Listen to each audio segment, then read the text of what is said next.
கடந்த நாட்கள் ஒரு வாரம் தியானித்தோம். இப்போது அதை தொடரப் போகிறோம். Concerning the book of Song of Solomon, for 1 week before the convention we have meditated and we are going to continue on that. அது ஒரு பாட்டு. That is a song. அந்த பாட்டினுடைய தலைப்பு அன்பு. And the title of that song is love. அது உன்னத பாட்டு என்று அழைக்கப்படுகிறது. It is called as a song of songs. A sublime song. A sublime song. இது எல்லா பாட்டுகளை பார்க்கலும் ஆங்கில மொழிபெயர்ப்பின்படி எல்லா பாட்டுகளின் பாட்டாய் இருக்கிறது. அதனுடைய அர்த்தம் எல்லா பாட்டுகளை விட உன்னதமான மேன்மையான ஒரு பாட்டு. According to English translation, this is the song of all the songs, which means this is the sublime song or the best song. ஏன் அது அப்படி அழைக்கப்படுகிறது என்று இதை ஆராய்ந்து பார்க்கும்போது தான் இனிமேல் தான் நமக்கு தெரிய போகிறது. And why it is called in such a manner, when we meditate further we are going to know about it. இப்பொழுது அந்த ஒவ்வொரு வசனமாக அந்த வசனத்தினுடைய அர்த்தத்தை தியானிப்பதற்கு முன்பாக இந்த புத்தகத்தை அறிமுகப்படுத்தும்படியாக சில காரியங்களை சொல்ல விரும்புகிறேன். Before we go into meditating word by word of this particular song, in order to introduce about this particular book, I want to share you with some information. பொதுவாக பல்லவி என்று ஒரு பாட்டில் காணப்படுகிறது. In every song we have a portion called the chorus. இங்கிலீஷ்ல chorus என்று சொல்வார்கள். In English it is called chorus. Chorus என்று சொன்னால் அது கொஞ்சம் தப்பான மீனிங். இங்கிலீஷ்ல அதனுடைய பேர் ரெஃப்ரெயின் என்று சொல்வார்கள். ரெஃப்ரெயின் என்று சொல்லும்போது மறுபடியும் பாடுகிற ஒரு காரியம். கோரஸ் என்று சொல்வது எல்லாரும் சேர்ந்து பாடுகிற காரியம். When we say chorus, it is something which all together sing together, but it is a bit written wrong in English. Rather we should call it as refrain, which means we need to repeat it quite often. ஆகையால் ஒவ்வொரு சரணம் முடிந்து மறுபடியும் அந்த பல்லவியை பாடுகிறோம். Therefore after every stanza we repeat with that particular refrain or the chorus. கிட்டத்தட்ட எல்லா பாட்டுகளுக்கும் ஒரு பல்லவி தான் இருக்கும். ஆனால் ஒரு சில பாட்டுகளுக்கு ரெண்டு பல்லவிகள் நம்முடைய புத்தகங்களில் உண்டு. Normally in most of the songs we will have one chorus for all the other stanzas, but there are few songs where we might have two stanzas, two chorus. ஆங்கில பாட்டில் அப்படி உண்டு.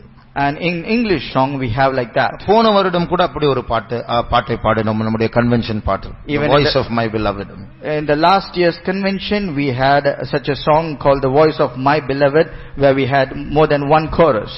அதுபோல இந்த உன்னத பாட்டிலும் சில பகுதிகள், சில வசனங்கள், சில வாசகங்கள் மறுபடியும் வருகிறதை பார்க்கலாம். Likewise in this song of Solomon we can see certain verses or certain phrases repeated very often. உதாரணமாக இவள் யார் அல்லது இவர் யார் என்கிறதான வார்த்தை 3 முறை நாம் பார்க்கிறோம்.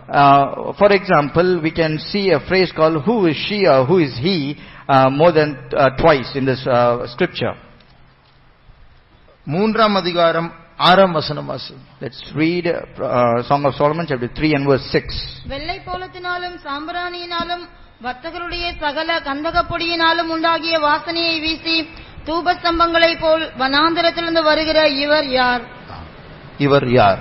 Who is this? 6ஆம் அதிகாரம் 10ஆம் வசனம் வாசிப்போம். 6:10.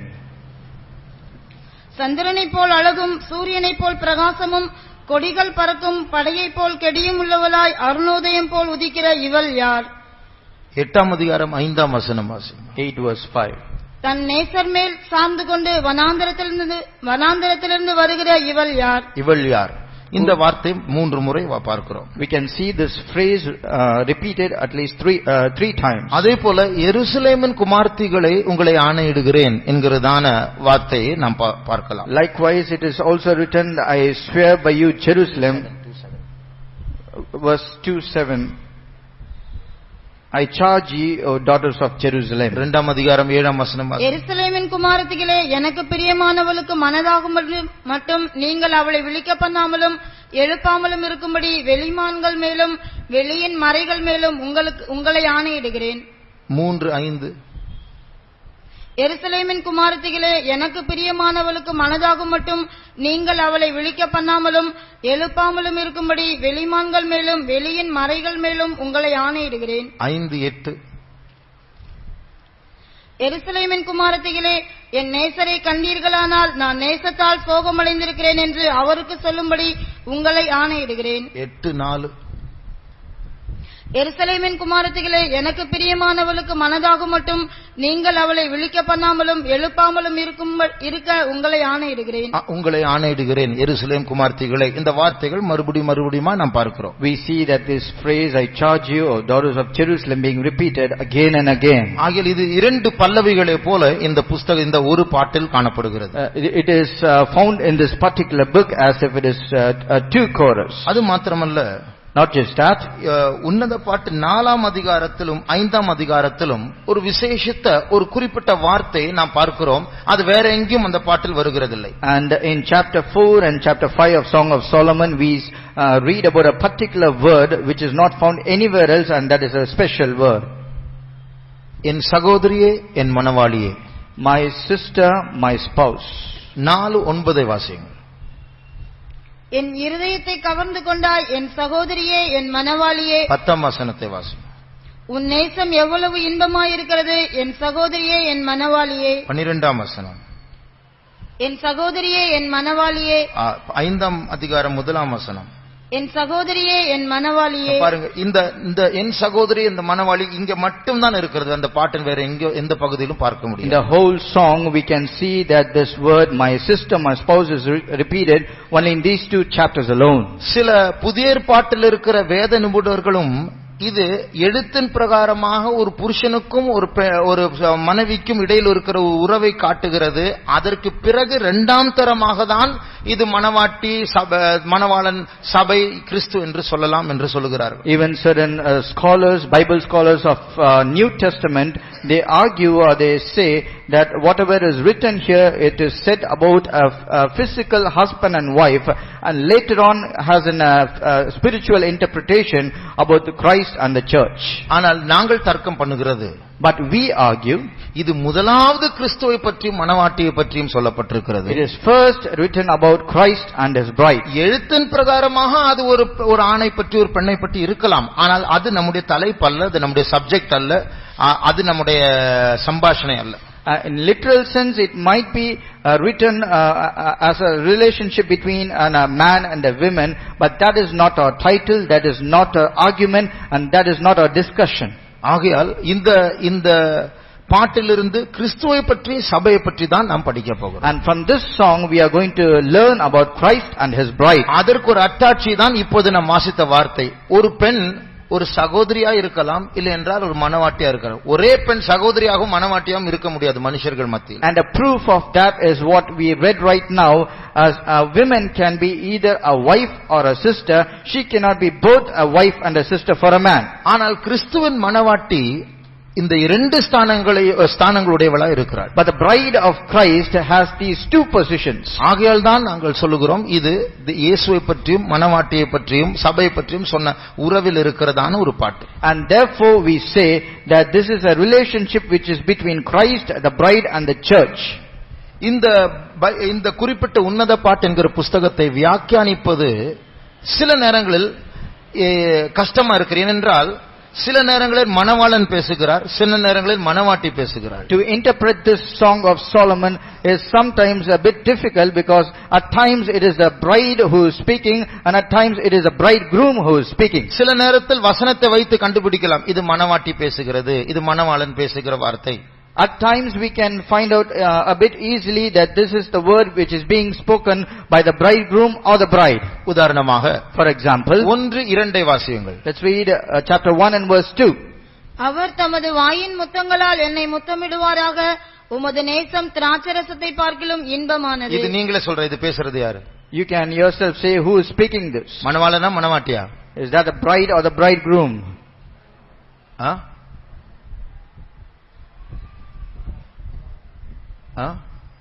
சொல்லுங்க, பேசுறது யார்? ரொம்ப ஈஸி. அவர் என்னை முத்தம் செய்வாராக என்று சொன்னால் பேசுகிறது அவள். Because it is said let him, which means it is the bridegroom who is speaking. 2ஆம் அதிகாரம் 2ஆம் வசனத்தை வாசியுங்கள். Chapter 2 and verse 2. முள்ளுகளுக்குள்ளே லீலி புஷ்பம் எப்படி இருக்கிறதோ அப்படியே குமாரத்திகளுக்குள்ளே எனக்கு பிரியமானவளும் இருக்கிறாள். இது சொல்றது யாரு? Who is speaking this? மணவாளன் சொல்லுகிறார். This is the bridegroom. அடுத்த வசனத்தை வாசியுங்கள். காட்டு மரங்களுக்குள்ளே கிச்சிலி மரம் எப்படி இருக்கிறதோ அப்படியே குமாரருக்குள்ளே என் நேசர் இருக்கிறார். இது சொல்லுகிறது யாரு? மணவாட்டி. பாருங்க, ஒரே வசனம், அடுத்த வசனம் வேற யாரு மாறி மாறி பேசுறான். It is the same chapter, but the next verse is spoken by the bride, and the following verse was spoken by the bridegroom. அப்போ இரண்டாவது வசனம் மணவாளன் பேசுகிறார், மூன்றாம் வசனம் மணவாட்டி பேசுகிறாள். The second verse is spoken by bridegroom, the bridegroom, and the third one by the bride. முதல் வசனம் பேசுகிறது யார்? But who is speaking the first verse? வாசிங்க. நான் சாரோனின் ரோஜாவும் பள்ளத்தாக்குகளின் லீலி புஷ்பமுமாய் இருக்கிறேன். இது சொல்றது யாரு? அது எப்படி சொல்றீங்க? How can you say that? இரண்டாம் வசனம் மணவாளன் பேசுகிறார், மூன்றாம் வசனம் மணவாட்டி பேசுகிறாள். ஒரு வசனத்திலேயே மாற்றம் வருகிறது. அப்போ முதல் வசனம் மணவாளன் பேசுகிறான் எப்படி சொல்லும்? சாரோனின் ரோஜாவே பள்ளத்தாக்கின் லீலியேன் பாட்டு பாடுறதுனால அது மணவாளனை பற்றி, அதனால இது பாட்டு இங்கிருந்து தான் வரணும், பாட்டுல இருந்து இது வரக்கூடாது. Second verse is spoken by the bridegroom, the third one spoken by the bride.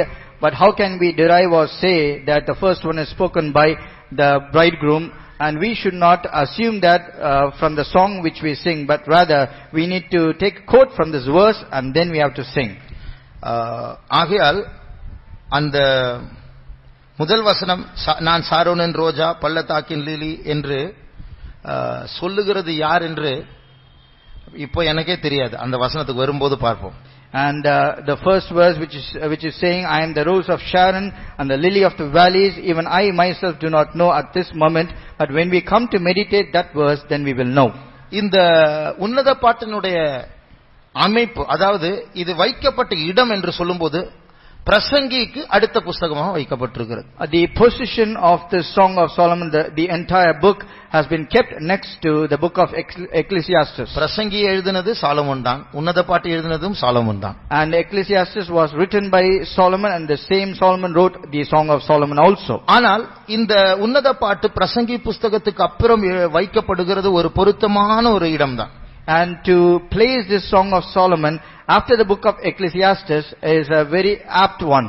காரணம் என்னவென்றால் பிரசங்கியின் புத்தகம் இந்த பூமியில் உள்ளதான வாழ்க்கை எவ்வளவு மாயையானது என்று எடுத்து காட்டுகிறது. Because the book of Ecclesiastes is speaking about how the life on this earth is full of vanities. இந்த பிரசங்கியின் புத்தகத்துடைய ஸ்டார்டிங்கே ஒரு சலித்து போன ஒரு மனுஷன் பேசுகிற வார்த்தையா இருக்கிறது. The very beginning of the book of Ecclesiastes is a word spoken by a very frustrated man. வாசிங்கள் 1-2 வாசிங்கள். Let's read chapter 1 and verse 2. தாவீதின் குமாரனும் எருசலேமின் ராஜாவுமாகிய பிரசங்கியின் வாக்கியங்கள் மாயை மாயை எல்லாம் மாயை என்று பிரசங்கி சொல்லுகிறான். மாயை மாயை எல்லாம் மாயை, 3 முறை மாயை என்று வாசிக்கிறோம் தமிழில். In Tamil we read that everything is vanity thrice. ஆனால் இங்கிலீஷ்ல 5 முறை வருகிற அந்த வார்த்தை. In English rather it is mentioned 5 times. வாசிங்கள். Saith the preacher, vanity of vanities, all is vanity. 5 முறை. அதாவது ஒருத்தர் வேண்டாம் அப்படின்னு சொல்றதுக்கும் வேண்டாம் வேண்டாம் வேண்டாம் சொல்றதுக்கும் ஒரு வித்தியாசம் இருக்கு. There is a difference when a person says no, and rather when he stresses on that and keeps on repeating no and no.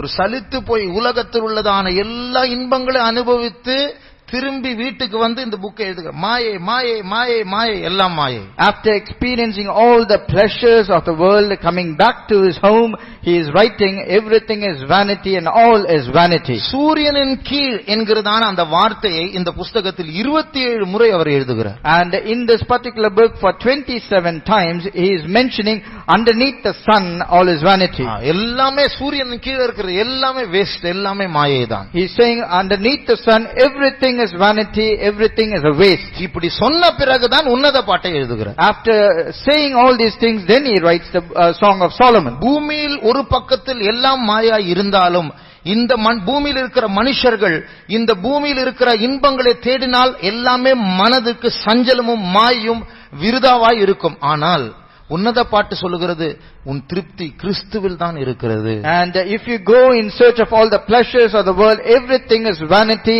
and you go after the pleasures of the world, everything is a sorrow for your heart, but rather when you seek after God, you have a real and a true love.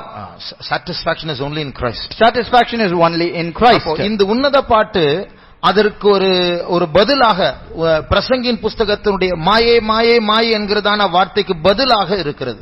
And the Song of Solomon is an answer to all the questions or the vanities which are mentioned in the book of Ecclesiastes. இந்த புஸ்தகம் கிறிஸ்துவை பற்றியும் மணவாட்டி பற்றியும் எழுதப்பட்ட ஒரு புஸ்தகம் என்று நாம் சொல்லுகிறோம். And we say this particular song is written about Christ and his bride. ஆனால் இது பழைய ஏற்பாட்டில் இருக்கிறது. But it is in the Old Testament. அப்படி என்றால் யூதர்களுடைய பைபிளிலும் இது இருக்கிறது. Which means it is also in the Bible which the Jews have in their hand. இது கிறிஸ்துவை பற்றியும் மணவாட்டியை பற்றியும் எழுதப்பட்ட ஒரு புஸ்தகமா இருக்கும் என்றால் பழைய ஏற்பாட்டினுடைய பரிசுத்தவான்களுக்கு இந்த புஸ்தகத்திலிருந்து என்ன பிரயோஜனம் கிடைக்கும்? If this is written about Christ and his bride, then what benefit or profit or understanding will the Old Testament saints derive from this book? அவர்களுக்கு ஒரு ஆணுக்கும் பெண்ணுக்கும் ஒரு உறவை பற்றிய ஒரு வியாக்கியானம் மட்டும்தான் கிடைக்குமா?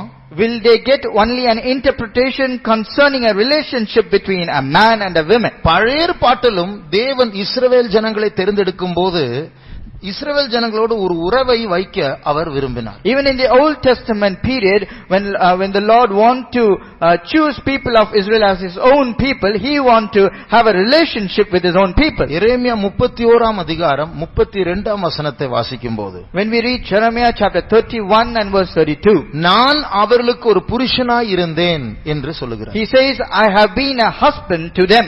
வாசியுங்கள்.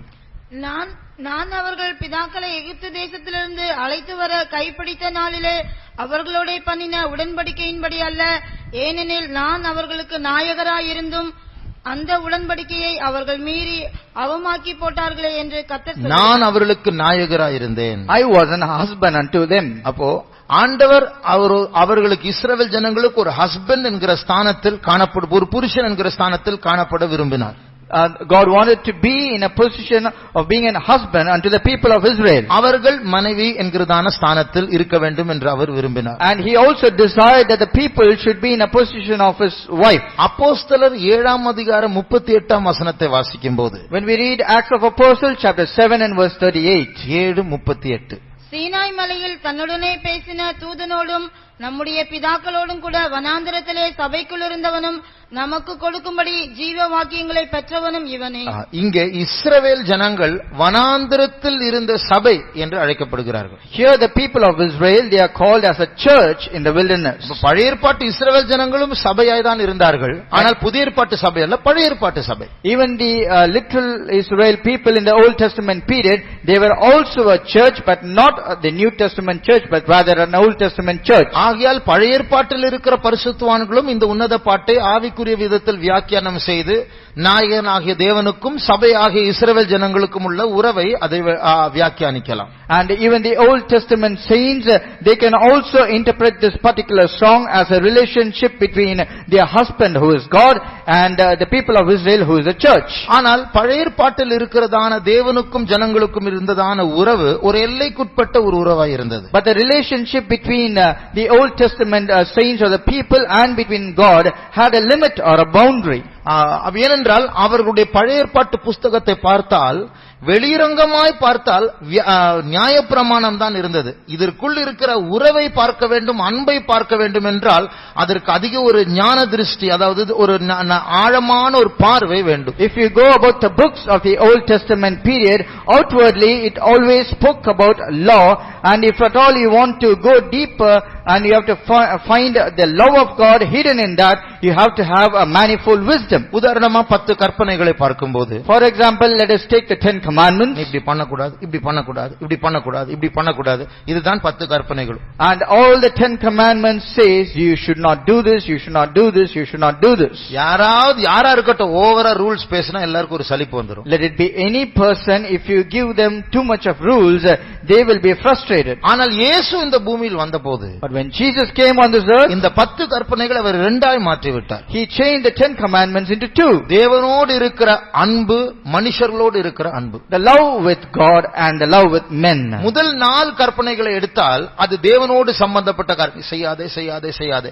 அந்த செய்யாதே என்று சொன்னால் வெளிரங்கமாக சட்டங்களா இருந்தாலும் அதற்கு பின்னாடி தேவனோடு இருக்கிற உறவை வெளிப்படுத்துகிறது. Take the first 4 commandments of the 10 commandments.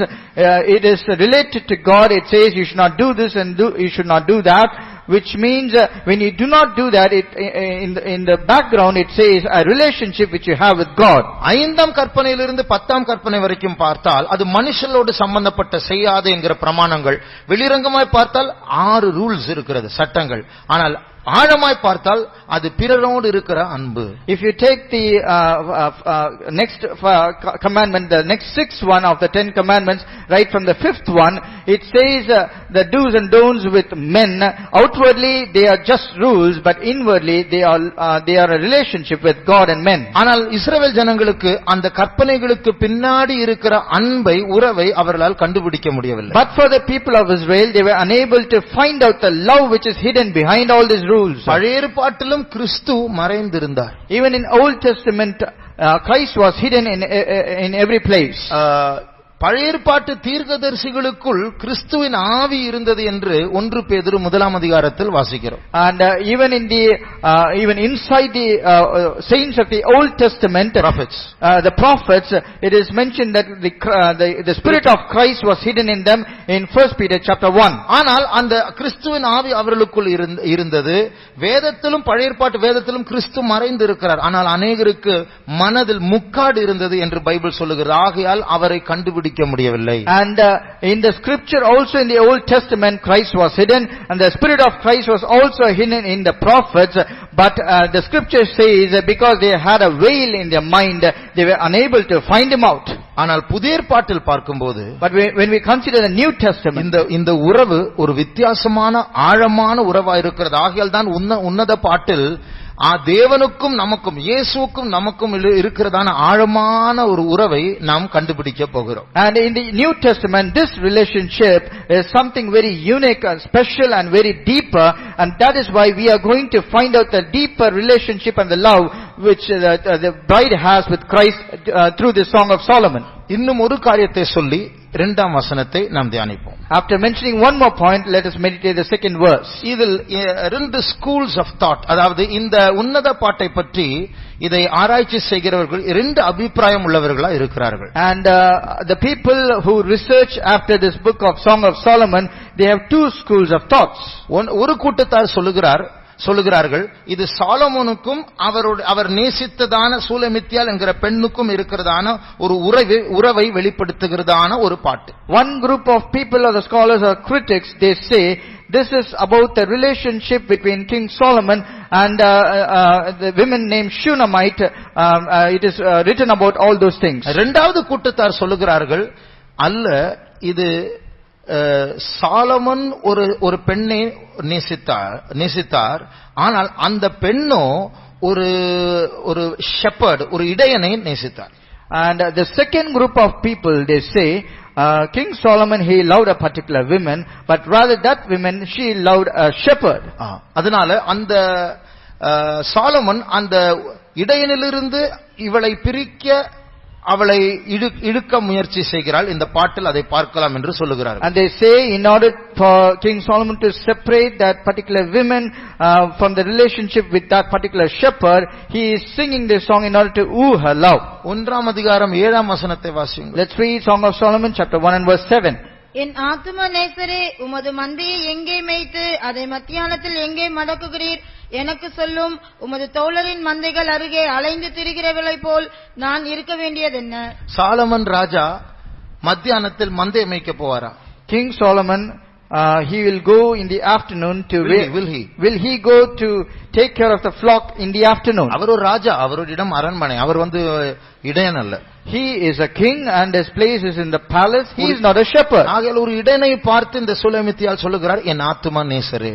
This Shunammite is looking at a shepherd and he is calling him a beloved. ஆகையால் இப்படி 2 கூட்டத்தார் 2 அபிப்பிராயங்களை சொல்லுகிறார்கள். Therefore there are 2 group of people with 2 different opinions. எப்படி இருந்தாலும் இந்த கிறிஸ்துவுக்கும் மணவாட்டிக்கும் உள்ளதான அந்த உறவின் வியாக்கியானம் பாதிக்கப்படாது. However it is, the interpretation about the relationship between Christ and his bride will not be affected. இப்பொழுது நாம் ஆரம்பிக்க போகிறோம். Now we are going to commence. 2ஆம் வசனத்தை வாசி. Let's read chapter 1 and verse 2. அவர் தமது வாயின் முத்தங்களால் என்னை முத்தமிடுவாராக. உமது நேசம் திராட்சரசத்தை பார்க்கிலும் இன்பமானது. இதுதான் நாம் தியானிக்க போகிற முதல் வசனம். This is the first verse which we are going to meditate.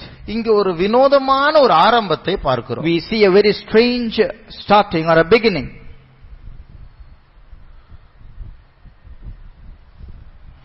இப்போ நான் இமானுவேல் பிரதர் கிட்ட கேக்குறேன். Now I'm asking Brother Emmanuel, அவர்கிட்ட ஃபோன் பண்ணீங்களா? have you phoned to him? அவர் முழிக்கிறார். ஏன்னா அவர் கேள்வி அது யார் அவரு? He is blinking because திடீர்னு அவர்னு சொன்னா யார் பிரதர் நீங்க சொல்றீங்க? Suddenly if I say, have you called to him, and that him doesn't have a name, he is blinking because he doesn't know who is that. ஒரு பேரை சொல்லாமல் அவர் என்னை முத்தம் செய்யட்டும். Without mentioning a name, it is mentioned, let him kiss me. இதுதான் உன்னத பாட்டு. And this is Song of Solomon. இது நமக்கு கேள்விக்குறியா இருக்குது. ஒருத்தரை பத்தி சொல்லாமலே திடீர்னு அவர் என்று சொன்னா என்ன அர்த்தம்? அர்த்தமில்லாத பாட்டு தான் உன்னத பாட்டு. We are in confusion just saying without mentioning a name, let him kiss me, and this is the Song of Solomon. Therefore it is a confusion for us. இதே மாதிரி ஒரு ஸ்திரீ சொன்னாள். Likewise a woman also said. யோவான் 20ஆம் அதிகாரம் 15ஆம் வசனத்தை வாசியுங்கள். Let's read John chapter 20 verse 15. இயேசு அவளை பார்த்து, ஸ்திரீயே, ஏன் அழுகிறாய்? யாரை தேடுகிறாய் என்றார். அவள் அவரை தோட்டக்காரர் என்று எண்ணி, அவள் அவரை தோட்டக்காரன், இயேசு என்று தெரியாது, தோட்டக்காரன் எண்ணி, ஐயா, நீர் அவரை எடுத்துக்கொண்டதுண்டா? நீர் அவரையா? அவர் யாரு? அவரை. இத உன்னதப்பட்டு ஆரம்பிச்ச மாதிரி தான். நீர் இயேசுன்னு ஒருத்தர் அடக்கம் பண்ணிருக்காங்க இந்த இடத்துல, அவரை எடுத்துக்கொண்ட கொஞ்சம் சொல்லுங்க. அப்படிதான் நான் சொல்லணும். திடீரென்று அவரை என்று சம்பந்தம் இல்லாமல் மரியாளும் சொல்லுகிறாள். Assuming Jesus to be a gardener, not knowing who is he, she also says, have you taken him, without mentioning who is he. மறுபடியும் வாசிங்க. Let's read once again. ஐயா, நீர் அவரை எடுத்துக்கொண்டு போனதுண்டானால் அவரை வைத்த இடத்தை எனக்கு சொல்லும், நான் போய் அவரை எடுத்துக்கொள்வேன் என்றார். அப்ப இயேசு கேட்டிருக்கணும், யாரை பற்றி சொல்றீங்க? Then Jesus would have questioned her, saying, about whom are you speaking? ஆனா இயேசுக்கு சப்ஜெக்ட் தெரியும். இவ யாரை தேடி வந்தான் இயேசுக்கு தெரியும். Jesus very well know of whom she came seeking after. இப்படி யார் சொல்லுவாங்க? இப்படி திடீர்னு ஆளை சொல்லாம அவரை என்று திடீரென்று உடனடியா யார் சொல்வார்கள்? Who will say this without mentioning a person's name suddenly like this? நீங்க ஒரு ஆழ்ந்த நித்திரையில ஒரு சொப்பனம் பார்த்துட்டு இருக்கீங்க. You are in a deep sleep and you are also seeing a dream. அந்த சொப்பனத்துல அப்படியே மூழ்கிட்டீங்க. And you are so much submerged into that dream. திடீர்னு யாரும் உங்களை குலுக்கி எழுப்புறாங்க. Suddenly somebody is waking you up hardly. அந்த மயக்கத்துல அவர் எங்க போயிட்டாரு அப்படின்னு கேக்குறீங்க. And in that subconscious mind you are suddenly asking, where did he go? அப்படி சிலத்துல நமக்கு நடக்குது இல்லையா? Sometimes such thing happens to us, isn't it? அந்த அர்த்தம் என்ன? What does that mean? அந்த சொப்பனத்தை பார்த்த சீன்ல இருந்து இன்னும் வெளியே வரலன்னு அர்த்தம். Which means you have not come out of that particular scene of the dream which you are dreaming. அப்போ இந்த மரியாள், மக்தலேனா மரியாளும் இந்த சூலமித்தியாலும் ஒரு ஆளை குறிப்பிடாமல் திடீரென்று அவர் என்று சொல்லுகிறார்கள் என்றால் என்ன அர்த்தம்? Here also Mary Magdalene and the Shunammite women, without mentioning the name of the person, they just say him. What does that mean? பாட்டு 2ஆம் வசனத்தில் ஆரம்பிக்கிறது. ஆனால் இந்த சூலமித்தியாளுக்கு ஏற்கனவே அவர் மனதில் இருக்கிறார். அந்த மனதில் இருக்கிற அவரோடு மூழ்கி இருக்கிறதுனால ஏற்கனவே அவர் சப்ஜெக்டில் இருக்கிறார். அதை மறந்து விட்டு இன்னொரு ஆள் கிட்ட நான் பேச போறேன், அவரை ஃபர்ஸ்ட் அறிமுகப்படுத்தணும் சொல்லாம அவர் என்று ஆரம்பிக்கிறார். The song commences from verse 2, but even before the song could commence, this Shunammite woman is having somebody in her mind. She is thinking about him. She is so much submerged about him that is why she is just without mentioning the name says, let him. இந்த மக்தலேனா மரியாளை பாருங்க. Consider Mary Magdalene. அவள் ஒரு ஸ்திரீ. She is a woman. அவள் போகிறது காலை நேரத்துல. And she is going early in the morning. இருட்டோட. When it's still dark. அவள் போகிறது வேற கூட யாருமே இல்ல, தனியாய் போகிறாள். Nobody is accompanying her. She is going alone. அவள் போகிறது கல்லறை தோட்டம். And she is going to a sepulchre. யாராவது ஒரு ஸ்திரீயை அந்த டைம்ல தனியா கல்லறை தோட்டத்தில் போறத பார்த்தா என்ன சொல்லுவாங்க? If somebody sees a woman going in the dark in the early hours of the morning to the sepulchre alone, what will somebody say? பிசாசு பிடிச்சவங்க, வேசிங்க, இவங்க தான் அப்படி போவாங்க. only those who are demonized or prostitutes, they might go like this. ஆனால் இவள் she is absorbed with Jesus. இவள் இயேசுவினால் சூழப்பட்டு மனதெல்லாம் இயேசுவினால் கவரப்பட்டு அவள் இதெல்லாம் அந்த மானத்தை பிரச்சனை தனிமை எல்லாம் உணராம அவர் எங்கே அதனால தான் அந்த தோட்டக்காரனை பார்த்தபோது அவர் எங்கே என்று சொல்லுகிறார். She is so much absorbed in Jesus and her mind was fully engulfed about Jesus. Her thoughts and everything is about Jesus, and therefore she never considered all the shame or any other things of what people will say, and therefore she went early in the hours of the morning to the person and thought he is a gardener and he is asking where is he. இங்கிலீஷ்ல நாம் பாடுகிறோம் Jesus is all the world to me. என் உலகமே இயேசுதான் என்ற ஆங்கிலத்தில் நம்முடைய பாட்டு புக்கில் ஒரு பாட்டு உண்டு. We have a song in our English song book that Jesus is all the world to me. நிறைய பேர் இருந்தா ஒரு ஆளை குறிப்பிட்டு அவர் என்று சொல்லி அவரை அறிமுகப்படுத்தணும். ஒருத்தர் அவர்தான் என்று சொன்னால் அவர் என்று சொன்னால் தப்பில்லை. And if there are so many people in a particular place, then if you have to mention a particular person, you have to take a name. But if there is only one person and if you call him without his name, it is okay. அதுதான் உன்னத பாட்டு. And that is the sublime song. இந்த பாட்டை AV சாலமோனுக்கு கொடுத்ததே நம்முடைய ஆண்டவர் தான். And the Lord is himself who gave in the mind of King Solomon this particular song. இந்த பாட்டை ஆரம்பிக்கும் போதே மணவாட்டி தான் பேசுகிறாள். But right in the beginning of the song, it is the bride who is speaking. ஆகையால் நாம் இப்படி யூகிக்க வேண்டும். Therefore we have to imagine like this. ஆண்டவர் ஒரு பாட்டை நமக்கு கொடுத்து உன்னத பாட்டுங்கிற பாட்டை பைபிள் எழுதி முதலாவது நம்மை ஆரம்பிக்க சொல்லி நீ இப்படி என்னிடத்தில் சொல்லு என்று நம்மை ஏவுகிறார். The Lord, he himself has given a sublime song called the Song of Solomon in our hands, and he is asking us, you first begin the song, looking at me, you have to sing like this. And நம்முடைய இங்கிலீஷ்ல ஒரு வார்த்தை இருக்கு, obsession. நான் தமிழ்ல சொன்னால் பைத்தியம் என்று சொல்லலாம். அதாவது ஒரு ஆளை பற்றி ஒரு பைத்தியம், எப்போதும் அவங்களையே நினைக்கிறது, பேசுறது, சிந்திக்கிறது, வரையிறது, கனவு பார்க்கிறது, சந்தோஷப்படுறது. And in English there is a word called obsession, where you are so obsessed to a particular person, always you speak about him, you think about him, you dream about him, all your thoughts are about him. இந்த இயேசுவை பற்றி இந்த மணவாட்டிக்கு இப்படி ஒரு பைத்தியம் இருக்க வேண்டும் என்று இயேசு எதிர்பார்க்கிறார். And Jesus is expecting that his bride should be so much mad or obsessed about him. அப்ப இந்த சுலமித்தியாளுக்கு அவர் என்று சொன்னால் ஒருவர்தான், அவளுடைய வாழ்க்கையிலே வேற யாருமே கிடையாது. அவர் என்று சொன்னால் உங்களுக்கு புரியணும், நான் அவர்னு சொன்னா அவர்தான். And for the Shunammite women, she had nobody else. When she is mentioning him, it is just one person, and you have to understand that. நாம் வைத்திருக்கிற புக்குக்கு இங்கிலீஷ் பேர் Bible. And the English name of the book which we have in our hand is called Bible. இது Greek Latin பாஷையிலிருந்து பிப்லியான் என்கிறதான வார்த்தையிலிருந்து எடுக்கப்பட்ட ஒரு வார்த்தை. This is a word which has been derived from a Greek Latin word called biblion. அதனுடைய அர்த்தம் book. The meaning of that original word is book. அப்போ நம் கையில் வைத்திருக்கிறது உண்மையான பேர் book, the book. And the Bible which we have in our hand, the original name of the Bible is the book. அப்ப மற்றதெல்லாம் புக் இல்லையா? Which means if is not the other books called books. ஆண்டவரை பொறுத்தவரையில book என்று சொன்னால் Bible தான். But for God, when we say book, it is Bible alone. அதே போல சூலமித்தியாளை எடுத்தால் அவர் என்று சொன்னால் அவர்தான். Likewise, if we consider Shunammite women, if she says him, it is God. அதனால நம்முடைய உறவும் மணவாட்டியினுடைய உறவு தேவனோடு இருக்கிற உறவு அவ்வளவு தேவ பைத்தியம் உள்ளவர்களாக, தேவனால் ஈர்க்கப்பட்டவர்களா, நிரப்பப்பட்டவர்களா இருக்க வேண்டும். Even our relationship which we have with our God, which we have with our bridegroom, should be such a relationship, mad about him and being completely obsessed about our bridegroom. நாம் இந்த உறவிலிருந்து எவ்வளவு தூரமா இருக்கிறோம் என்று நாம் புரிந்து கொள்ள வேண்டும். We need to understand or consider how far we are from such a relationship. தேவன் நம்மை இவ்வளவாய் நேசிக்கிறார், நாம் எவ்வளவு குறைவாய் நேசிக்கிறோம் என்று அறிந்து கொள்ள வேண்டும். We need to understand that God so much loved us and how less we love him. இரண்டாவது, secondly, மறுபடியும் அந்த வசனத்தை வாசி. let's read this verse again. அவர் தமது வாயின் முத்தங்களால் என்னை முத்தமிடுவாராக, உமது நேசம் திராட்சரசத்தை பார்க்கிலும் இன்பமானது. முத்தம் என்று சொல்வது அது ஒரு அன்பின் வெளிப்படுத்தல், ஒரு அன்பின் செயலா இருக்கிறது. When we say a kiss, it is an expression of love. ஒரு அன்பை காட்டுவதற்கான ஒரு செயல்.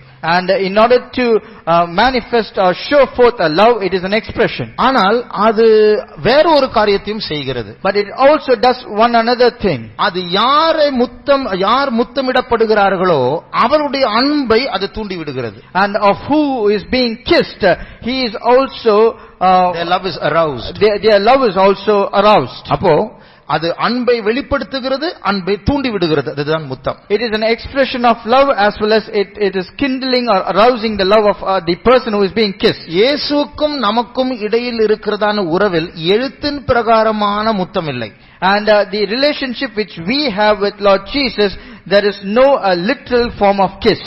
2 சங்கீதம் 12ஆம் வசனத்தில் இயேசுவை பற்றி அங்க சொல்லப்பட்டிருக்கிறது, குமாரனை முத்தம் செய்யுங்கள் என்று சொல்லப்பட்டிருக்கிறது. About Jesus it is written in Psalms chapter 2 verse 12, let us kiss the face of our son. அப்போ அதனுடைய அர்த்தம் என்ன? What does that mean? எழுத்தின் பிரகாரமா இயேசு நமக்கு முன்பாக நின்றால் நாம் எல்லாரும் சேர்ந்து அவரை முத்தம் செய்யலாம். In a literal form, when Jesus is standing before us, then we can all go and kiss him. அவர் அதரிசனமானவராய் இருக்கிறார், அவரை எப்படி முத்தம் செய்ய முடியும்? But he is invisible, then how can we kiss him? அவர் எப்படி நம்மை முத்தம் செய்வார்? How can he kiss us? அவர் நம்மேல் வைத்திருக்கிற, அவர் பாராட்டுகிறதான எல்லா தயவும் ஆசீர்வாதங்கள் எல்லாமே அவருடைய முத்தமா, ஏனென்றால் அது அவருடைய அன்பின் வெளிப்படுத்து. And all the blessings and all the favor and the loving kindness which he is showing forth to us is an embodiment of his love, and that is the kiss which he is giving to us. நாம் அவருக்கு செய்கிறதான எல்லா ஆராதனையும், அவருக்கு நாம் செய்கிற எல்லா பணிவிடையும் அவருக்கு முத்தமா இருக்கிறது. And all the worship which we do to him and all works and deeds which we do to him, or the kiss which we offer unto him. அப்போ ஆண்டவர் சொல்லுகிறார், அவர் என்னை முத்தம் செய்யட்டும் என்று நீ என்னை பார்த்து பாடு. And the Lord is saying that let him kiss me, and this is how you have to sing to me. நாம் எல்லாரும் இயேசுவை முத்தம் செய்ய வேண்டும், இயேசு நம்மை முத்தம் செய்ய வேண்டும் என்று அவரை அழைக்க வேண்டும் என்று தான் 2ஆம் வசனம் சொல்லுகிறது. The second verse says that we should all look at Jesus and sing unto him, saying, Lord, come and kiss us. அப்போ அவர் நம்மை முத்தம் செய்யும்போது, when he comes and kisses us, நம்முடைய அன்பு தூண்டி விடப்படுகிறது. Our love is kindled or aroused. அப்ப இதிலிருந்து நமக்கு புரிகிற ஒரு காரியம் என்னவென்றால், நம்முடைய அன்பு குறைவானதா இருக்கிறது. ஆகையால் இயேசு நம்மை பார்த்து சொல்லுகிறார், நான் உன்னை முத்தம் செய்யும்ப நீ என்னிடத்தில் வந்து கேள். Because our love is very short and we lack in that particular love, therefore the Lord is coming and telling us, come and ask me in order for me to kiss you.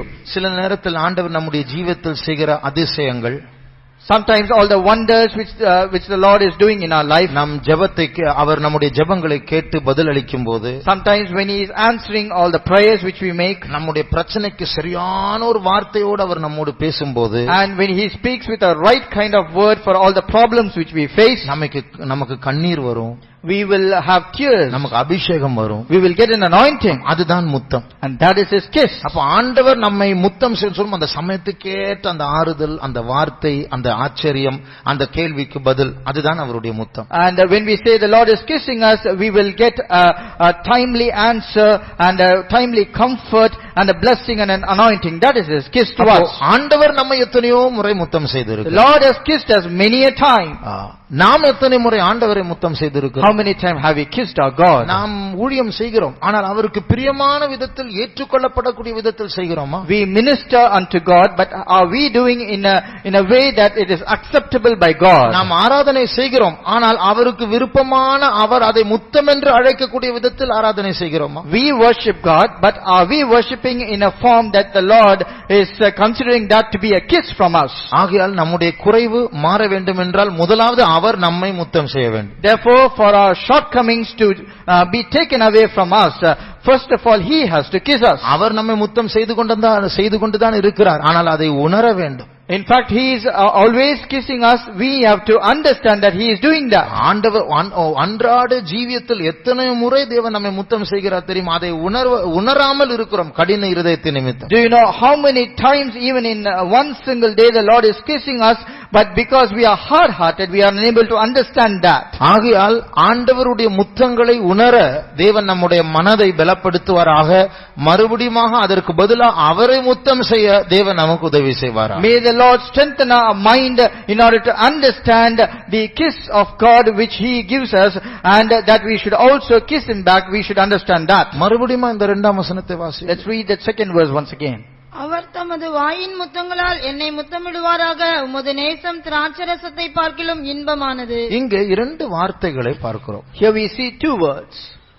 முதல் பகுதி, இந்த இரண்டாம் வசனத்துடைய முதல் பகுதியில் அவர் என்று பார்க்கிறோம். The first portion of the second verse we see Him. Third person, அது ஒரு மூன்றாம் நபரை பற்றி பேசுகிறது போல். It's speaking about a third person. இரண்டாவது பகுதியை வாசிங்க திருப்பி. Let's read the second portion. உமது நேசம் திராட்சரசத்தை பார்க்கிலும் இப்ப இன்பமானது. அவர் போயிடுச்சு, இப்ப உம்மது, அந்த உம்மது யாரு? And now the third person has disappeared. Now it is mentioned as thy. And who is this?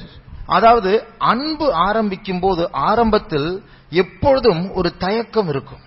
When the love is beginning or it's having a commencement, always there will be a hesitation. ஒரு வீட்டுக்கு போய் ஒரு சின்ன குழந்தை முதல் முறையா பார்க்கும்போது அந்த குழந்தை நம்ம கிட்ட வராது. When you go to a house, you see a little child.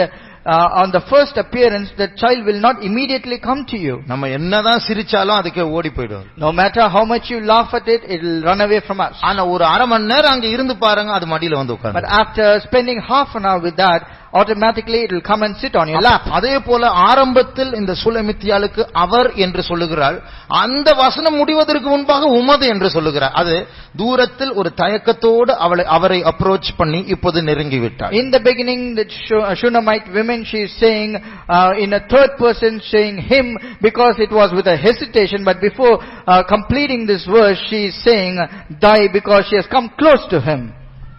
இங்கிலீஷ்ல affability, affable என்கிற ஒரு வார்த்தை உண்டு. அதனுடைய அர்த்தம் என்ன தெரியுமா? நெருங்கக்கூடியவர். அதாவது இயேசு, Jesus is an affable person என்றால் இயேசு எளிதாக நெருங்க, நம்ம யாரும் பயப்பட தேவையில்லை, கிட்ட போகலாம். பிள்ளைகள் கூட அவர் கிட்ட போவாங்க, பிள்ளைகளை கைகளை தூக்குவார், யாரும் அவர் கிட்ட போறதுக்கு தயங்க மாட்டாங்க. In English there is a word called affable, which means a person is easily approachable. Jesus is like that. Anyone can easily go and approach him, get close to him. Even if it is a little child, there is no restriction, they can easily go and approach him. அப்போ நம்முடைய மணவாளன் இயேசு அப்படிப்பட்டவர். Our bridegroom Lord Jesus is like that. அதனால தான் நம்ம எல்லாரும் ஈஸியாக ஜெபிக்கிறதுக்கு ஈஸியா போகலாம். அவரிடத்துல நம்ம தயங்க தேவையில்லை. Therefore we can go to him to be prayed for very easily without any hesitation. பயம் இல்லாம முட்டி போட்டு இயேசுவே அப்படினு சொல்லலாம். Without any fear we will kneel down and we very easily call upon his name. அப்போ இயேசுவை கூப்பிடுவதற்கு நமக்கு எவ்வளவு சாதகமானவரா இருக்கிறார். He is so favorable to call by his name Lord Jesus. அவர் அவ்வளவு கிட்ட போய் நெருங்கக்கூடியவர் இருக்கிறதுனால தான் நம்ம ஜெபிக்கிறதே இல்ல. And because he is so affable and very easily approachable, we don't pray. நீ கிட்ட வா, எப்போன வரல, ஒண்ணும் பயப்படாத, நான் எப்போதும் இருக்கிறேன், நீ பயப்படாம வரலாம்னு சொல்றதுனால தான் நம்ம போறதே இல்ல இப்போ. Because he is saying you can come to me anytime, you can approach me easily, I am always very easily approachable. And because of that we don't pray and we take it very lightly. ஆண்டவரே நான் தப்பு பண்ணி இருக்கிறேன், நீங்க திட்ட மாட்டீங்களா? இல்ல திட்ட மாட்ட, வா கிட்ட வா, அப்படி நான் நாளைக்கு வரேன். And we say, oh Lord, I have did something wrong, if I come to you, will you scold me? He says, no, I will not scold you, you can come to me. Then we will say, okay, I'll come tomorrow. நம்முடைய கண்களை மூடுவோம். Let's close our eyes. ஆண்டவர் நம்மை எவ்வளவு நேசிக்கிறார். See how much the Lord loves us. நாம் இந்த Bible study எவ்வளவு கேட்கிறோமோ தெரியாது, ஆனா இந்த பைபிள் ஸ்டடி இயேசு கேட்டுட்டு நம்ம ரியாக்ஷன் எல்லாம் பார்த்துட்டே இருக்கிறார். நேசிப்பீங்களா? We do not know how much we are listening to this Bible study, but Lord Jesus is carefully listening to this particular Bible study, and He is waiting for a reaction saying, will you love me? நாம் எவ்வளவா நேசிக்க போகிறோம்? How much are we going to love Him? அவர் என்னை முத்தம் செய்யட்டும். Let Him kiss me. உம்முடைய அன்பு திராட்சரசத்தை பார்க்கலும் மேன்மையா இருக்கிறது. Your love is better than the wine. ஆகவே இந்த உன்னத பாட்டு என்கிறதான புத்தகத்தை நாம், அந்த பாட்டை நாம் படிக்கும் பொழுதே தேவனுக்கும் நமக்கும் இருக்கிறதான அந்த கேப் குறைந்து கொண்டே இருக்க வேண்டும். When we meditate this book, the Song of Solomon, when we go deeper and deeper, the gap between us and Jesus should diminish. ஒருவேளை இது நம்முடைய சபையில் நாம் படிக்க போகிற கடைசி பைபிள் ஸ்டடியா இருக்குமோ? Perhaps it could be the last Bible study which we are going to learn being in this church. அதனால்தான் தானியேல் புஸ்தகத்தில் கடைசி நாட்களை பற்றி எத்தனையோ காரியங்களை படித்துவிட்டு இப்போது உன்னத பாட்டை அவர் படிக்க ஏவுகிறார். ஏனென்றால் நித்திய விவாகம் சமீபமாக இருக்கிறது. It is therefore, after reading much about the times of the end or the end times through the book of Daniel, the Lord is speaking through the Song of Solomon about his love, because the eternal marriage is fast approaching. நம்முடைய இருதய கடினம் மாறட்டும். Let the hardness of heart change. நம்முடைய நேசரை நேசிக்க நாம் பழக வேண்டும். Let us practice to love our beloved. அவருடைய அன்றாட முற்றங்களை உணர்ந்து அவரை நேசிக்கும்படியா நம்முடைய அன்பு தூண்டப்படட்டும்.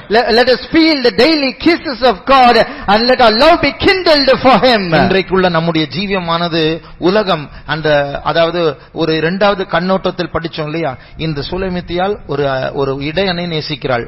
ஆனால் சாலமன் அவளை ஈர்க்கப்பார், நீ வா, நான் உனக்கு அரண்மனை வச்சிருக்கிற, இந்த இடையனுக்கு என்ன பெட் இருக்கு, என்ன ஒரு குடிசை தான் இருக்கு, ஒரு டென்ட் தான் இருக்கு, நான் உனக்கு அரண்மனை வச்சிருக்கிறேன், என்னுடைய படுக்கையை பார், நான் நிறைய சென்ட் எல்லாம் வச்சிருக்கேன், வா அப்படி எல்லாம் கூப்பிடுறார். இவளுக்கு எனக்கு இடையன் தான் வேண்டும். And when we consider the life of the people of this present world, it is like unto the second group of people where they mention that it is between, even though King Solomon is loving the Shunammite women, but she doesn't want to go be with him in the palace where she has all the comfort, but rather she wants just a shepherd. அப்போ இது போல உலகம் நம்ம ஈர்க்கிறது. Likewise, the world is also attracting us. நிறைய offer நமக்கு கிடைக்கும், பெரிய மேன்மையானவர்களாய் மாறும்படியாக. In order to become most honorable, it will give us many attractive offers. Jesus கிட்ட போனா நமக்கு விரும்புற பணம் கிடைக்காது. If you go to Jesus, you cannot get the desired money. சொசைட்டில இருந்து கொஞ்சம் இறங்கி வரதான் சொல்லுவார். He will ask you to go a little down in the society. ஆனால் இந்த சூலமித்தியாளுக்கு அந்த இடையன் தான் வேண்டும். But for the Shunammite women, she want that shepherd. இந்த உலகத்தின் மேன்மை எனக்கு வேண்டாம். I do not want the honor of this world. இந்த இடையன், இந்த இயேசு என்னை முத்தம் செய்யட்டும். Let the shepherd, Lord Jesus, let him kiss me. ஆகிய நம்முடைய வாழ்க்கையும் ஒரு உன்னத பாட்டாய் மாறட்டும். Let our life should also become that sublime song. நம்முடைய இருதயத்தை பரிசுத்த ஆவியானவருக்கு ஒப்பு கொடுப்போமா. Let us give a heart to the Holy Spirit of God. நம்முடைய இருதய கடினத்தை மாற்றி அந்த மணவாளன் இயேசுவுக்கு ஏற்ற இருதயமாய் மாற்றுவது இந்த பரிசுத்த ஆவியானவருடைய வேலையாய் இருக்கிறது. To change our hardened heart and to change the heart to be a desirous one to that bridegroom, it is a work of the Holy Spirit. அவரே என்று சொன்னாலே யாரை பற்றி நான் சொல்லுகிறேன் என்று மற்றவர்கள் புரியத்தக்கதாக அவரே என் உலகமாய் மாறட்டும். When we say just him, without mentioning his name, the world should understand that I am mentioning about that beloved Christ. உன் தேவனாகிய கர்த்தரை நீ முழு இருதயத்தோடு, முழு பலத்தோடு, முழு ஆத்துமாவோடு, முழு மனதோடு அன்பு கூறுவாயாக. Let you love your God with all your heart, with all your strength and with all your soul. இதுதான் முதல் கற்பனை. And this is the first commandment. இதுதான் மணவாட்டிக்கு கொடுக்கப்படுகிற முதல் கற்பனை. And this is the first commandment given to the bride. அந்த முதல் கற்பனை நாம் நிறைவேற்றாமல் மற்ற எதை போய் கேட்டா, எனக்கு கொஞ்சம் பண பிரச்சனை இருக்கு ஆண்டவரே, எனக்கு சரியான வேலை கிடைக்கல, எனக்கு சரியான மார்க்ஸ் கிடைக்கல, இப்படி நம்ம கம்ப்ளைண்ட் பண்ண போய் ஆண்டவர் திருப்பி கேட்பார், முதல் கற்பனையை கைக்கொள்கிறாயா? If you do not follow and observe the first commandment and do it according to that, not loving God, you go and stand before him and say, I have a problem of money, I couldn't get good marks, I am without a job, then the Lord will ask you in return, have you followed the first commandment? நம்முடைய காரியத்தை சாதிக்கிறதுக்கு மட்டும் இயேசு use பண்ணுகிற அந்த சுயநல தன்மை மாறி போகட்டும். Just using God for our own will and selfishness, let us throw away that selfishness. மறுபடியும் இயேசு அவருடைய மணவாளனுடைய ஸ்தானத்திற்கு வருவாராக. Once again let Lord Jesus come to his position of being our bridegroom. இயேசுவின் வாழ்க்கையின் மணவாளன் என்று ஏற்றுக்கொள்ளுகிற கரங்களை உயர்த்துவோமாக. Those who accept and give away, saying, may Lord Jesus be my bridegroom, put up your hand. சாலமோனை போல இந்த உலகம் நம்மை ஒருவேளை இழுத்துக் கொண்டிருக்கலாம். Like Solomon, maybe this world is trying to attract us towards it. ஆனால் மறுபடியும் பைபிள் ஸ்டடிக்கு வந்து எனக்கு இயேசு போதும் என்று சொல்ல கர்த்தர் நம்மை பலப்படுத்தி இருக்கிறார். But once again the Lord has brought us into this Bible study to say, Lord Jesus is enough for me. நம்முடைய இயேசு சிம்பிளான சாதாரணமான எளிமையானவர், எனக்கு அவர் போதும் என்று சொல்லி கரங்களை உயர்த்தி இருக்கிறோம். அவர் சந்தோஷப்படுகிறார். We have put up our hands saying, my Lord Jesus is very simple and very humble and he is enough for me, and the Lord is happy to see your hands. நாம் கைகளை தூக்குறோமே, இது நாம் அவருக்கு கொடுக்கிற முத்தம். we lifting up a hand is the kiss which we offer unto him. அப்பொழுது அவருடைய அன்பு எழும்புகிறது. Then his love is kindled for us. கண்டிப்பாய் திரும்பி நம்மை அவர் முத்தம் செய்வார். Surely he will kiss us in return. அந்த அன்பு, அந்த முத்தத்தில் நித்திய ஆசீர்வாதம் இருக்கிறது. And in that kiss there is an eternal blessing. அவரை நாம் முத்தம் செய்வோம், அவர் நம்மை முத்தம் செய்யட்டும். மாறி மாறி செய்ய அன்பு பெருகும். கிறிஸ்துவின் அன்பை விட்டு என்னை பிரிப்பவன் யார்? Let us kiss him and let him kiss us in return. And by kissing us each other, let there be a love abounding in us. And who shall separate us from the love of Christ? Ora siptana mankaram tidankalamana tiramam shamaka tidankaramani amtira. Thank you Lord. Stotram Yesue, Stotram Jesus. Tida bakara shida makaramana sabara bakalap tida. Yesue, tida marabala kara tira makara tura shabankaramana. Thank you Jesus. Thank you Jesus. Tuda baushabakati dankarabakkalabani amtuda. Thank you Jesus. We praise. We praise. Nandri Yesue. Nandri Yesue. Lord, I love you Jesus. We praise. Oh rabaushabakkarabakkalabani amtuda dankarabani amtuda. Thank you Jesus. நான் நேசத்தால் சோகம் அடைந்திருக்கிறேன் என்று வசனத்தில் வாசிக்கிறோம். அந்த அர்த்தம் என்ன தெரியுமா? நான் ரொம்ப நேசிக்க எனக்கு திருப்பி அன்பு கிடைக்க மாட்டேங்கிறது. அதான் ஆண்டவருடைய கம்ப்ளைண்ட். அவர் ஒரு ஒன் சைடு லவ் தான். அவர் மட்டும்தான் நைட் அண்ட் டே நம்ம பைத்தியமா இருக்கிறார். நம்ம தூங்கும் போது கூட அவர் நம்ம தான் பார்த்துட்டே இருக்கிறார். எழும்பும் போது பின்னாடியே நிழலை போல பின்பற்றுகிறார். ஆனா நாம் அவரை நேசிக்கிறது இல்லை. நமக்கு எத்தனையோ மற்ற காரியங்கள் இருக்கு, மற்ற நபர்கள் உண்டு.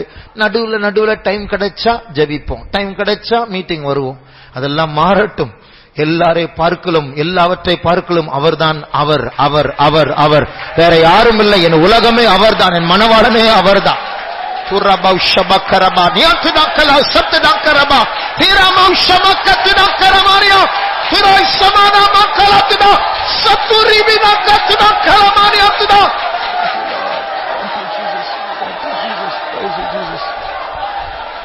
Amen. Thank you Jesus. கர்த்தர் இந்த வேத பாடத்தை ஆசீர்வதித்தாரதற்காய் ஸ்தோத்திரிப்போம்.